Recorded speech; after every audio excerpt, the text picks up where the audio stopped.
तो आप सभी को ब्रांड गुप्ता हिट में स्वागत है। तो रउआ सबके बता दी कि एगो गुप्ता जी के बहुत ही धमाकेदार गाना आ गई बा, जौना कि हमार सिंगर विवेक लाल यादव जी बनी। ये भैया के दिल से सल्यूट करतानी कि गुप्ता जी पर एक से बढ़ के एक लगातार सॉन्ग आ रहा है। आप सब भाई विवेक लाल यादव जी के सपोर्ट करी। इनके चैनल का नाम बता दूँगी, पहले गाना का नाम सुनिए। गाना रिलीज हो चुका है, तेरा ध्यान किधर है गुप्ता जी इधर है। तो आप सब भाई समझ चुके हैं कि गाना कितना सुपर डुपर हिट हुआ। जवना गाना के टाइटल है तेरा ध्यान किधर है गुप्ता जी इधर है। तो आप सब भाई जाई, गाना रिलीज हो चुकल बा 999 म्यूजिक पर।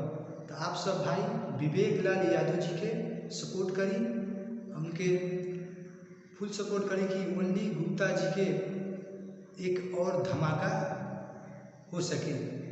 हमें विश्वास है कि विवेक लाल यादव जी के 10 या 12 दिन के अंदर एक और धमाका होगा, जो कि विवेक लाल यादव जी गुप्तान जी पर 3 गो गाना एक से बढ़ के एक सुपर हिट दे चुके हैं। जौन गाना आप सभी के हम सुनावत है।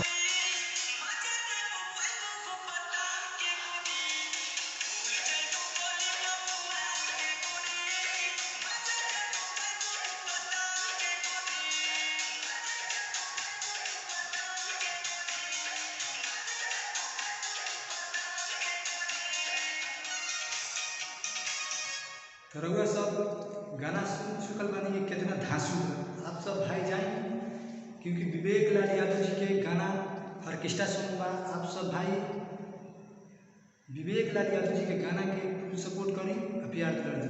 जो भाई देख रहे हैं वो ब्रांड गुप्ता हिट को सब्सक्राइब करें, ज़्यादा से ज़्यादा शेयर करें। आप सभी को दिल से धन्यवाद। जय हिंद, वंदे मातरम।